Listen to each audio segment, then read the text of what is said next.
Welcome back to the Teach Travel Adventure podcast. I'm your host, Jamie from ESL Teacher 365. Our guest today is Kristen from Growing Global Citizens, and we're talking all about teaching in international schools. If you're a certified teacher or thinking about becoming one and you want to teach abroad, then this episode is for you. Welcome to the podcast, Kristen. It's great to have you here with us today. Yeah, it's great to be here. So you've taught in several different countries. Can you tell us a little bit about your teach abroad timeline? Sure. So after I graduated college, I actually wasn't an official teacher, not a certified teacher, but I knew I wanted to go and practice my Spanish and improve my Spanish. So I went to Madrid and I did the conversation assistant program that I know is very popular. After doing that for a year, then I decided, I really have the confidence now. I do want to become a full-time teacher. And so I went and got my teaching license back in the States.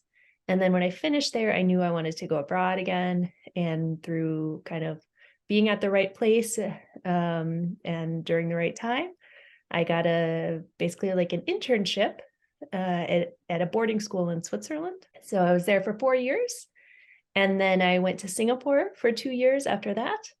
And then I came back and taught in the States for a number of years.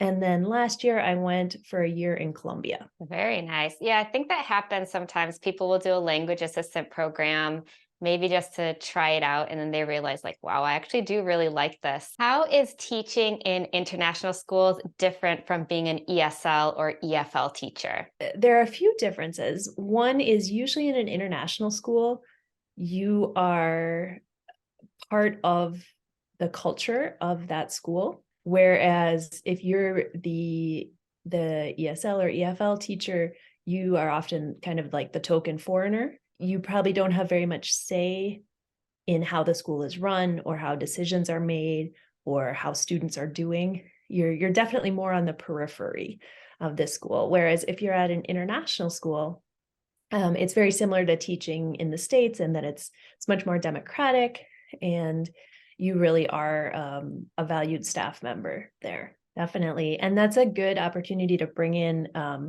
right now as we're talking kind of the definition of international schools, because it's a very broad term. And so many schools can use the name international schools. They'll call themselves an international school, but really they're more of a local school that has maybe an international curriculum. So to really be a true kind of top tier international school, the idea is that the majority of your staff are from other countries. You're using some kind of international curriculum. Often that's the International Baccalaureate curriculum, but it can be others. You're going to have students that are from all different countries. So some of the places that I've worked at have had students that have been from 60 or 70 different countries. So it's really a true melting pot. You're also going to generally have teachers and ideas that, I guess in a way I would say are very Western, right? But also are more democratic and are really looking at community building and doing things for the good of the student. As far as the teaching aspect in international schools, are you always teaching what you're certified to teach, or do you end up teaching other subjects as well? That's a good question. So most international schools, if they're more established, shall we say, and more prestigious, they're definitely going to require that you have a license to teach what you're teaching. However, that being said, there are lots of international schools that will want people to teach multiple things. Sometimes this works out fine. Sometimes it can be a little bit difficult. At other schools, for example, schools in the Middle East often have pretty strict requirements. And to hire someone on a visa to be a teacher, you often have to have like a bachelor's degree in that subject. So even though I'm certified to teach history, for example, I don't have a BA in history. I have a BA in French and in individualized studies. So I could not be hired, even though I'm a qualified teacher for history, I could not be hired to teach history in the Middle East. It really varies school to school. And that's something important to know, obviously, as you go in, because you don't want to waste your time applying to all these schools and then find out, oh, it's because of the visa regulations that they're not calling me back. So could you tell us a little bit about how you found these jobs and the visa process, what that was like? I know you were in many different places, but kind of in general, was it similar? Was it different for the different schools? There are a number of places to look for jobs. A few of them are free and a few of them require a payment upfront. If you are a certified teacher, I would definitely recommend looking at Search Associates. They do require a payment. I think it's about $250 or $300. That's good until you get a job. And the best thing about that is that they have access to a database of all their schools.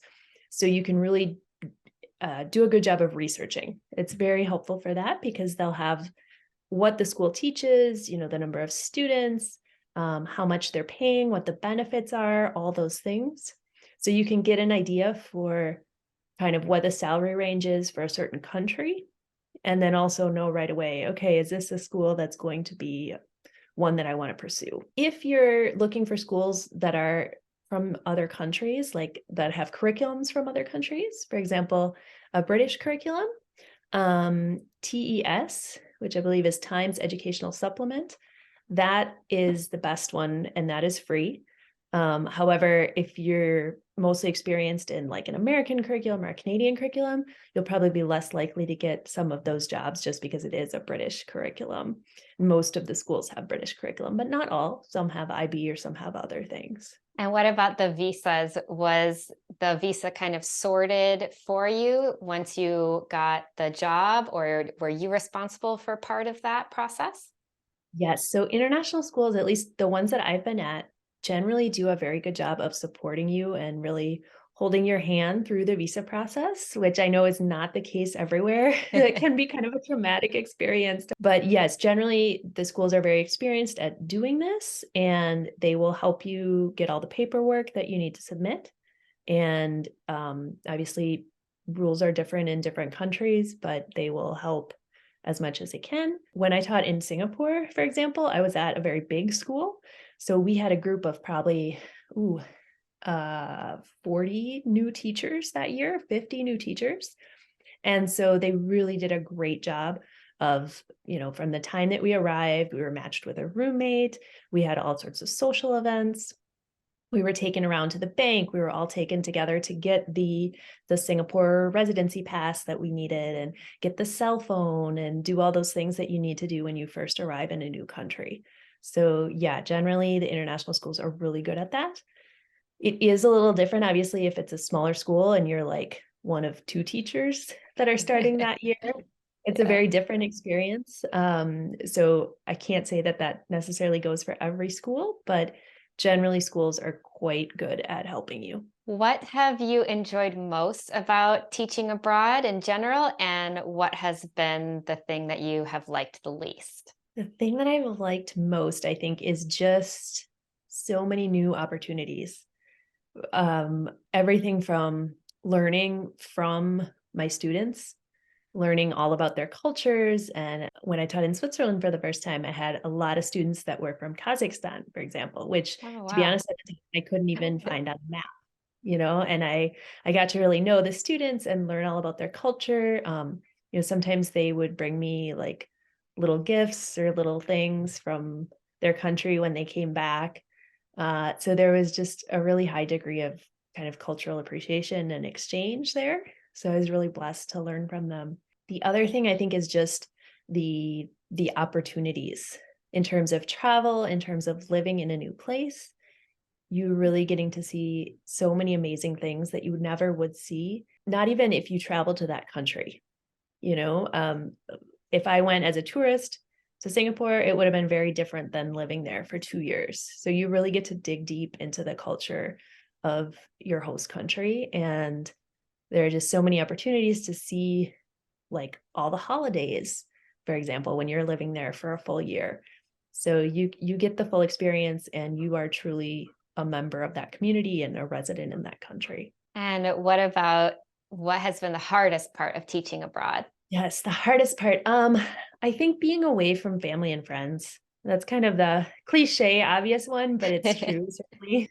I felt that in Singapore. I'm sure you feel that in Australia. It's hard when there are things like Thanksgiving. I was always gone during Thanksgiving, and that's a big family holiday that's important in the United States. And so that would always be a time where I'd be quite homesick. But it balances it out because, of course, you can't have those opportunities without being over there. What advice do you have for people who are interested in teaching abroad in international schools? I would say you should definitely try it. It's important to really research where you're going to go, but also to keep an open mind because there are so many great places that you probably haven't heard of before that you could be very happy in. I'm thinking of places like Oman or Malaysia or places that maybe are not very well known by Americans, but would be a great place to have your first teaching abroad experience. Many people go thinking, oh, okay, I'm going to teach abroad, but that only means Europe. Like, I'm not going to take a job anywhere else. Or they have their heart set on one specific country. Your first few years, especially if you don't have any international teaching experience, you need to be open-minded and be able to go to multiple regions. So keeping an open mind, but then at the same time, when you are interviewing or getting offers, making sure that you're really researching and making sure that that will be a place that you will be able to be happy. Tell us a little bit about your website. Yeah, so I have a website called growingglobalcitizens.com. I have all sorts of resources there for teachers that want to teach internationally for the first time. So you are welcome to visit that. I've got lots of travel articles. I have a few interviews with other teachers who have taught in different countries at international schools. And I also have a guide to helping you get a job for the first time. Oh, very nice. And where's the best place to get in contact with you? Is it just to go to your website or do you have an email address? Yeah, you can go to that website.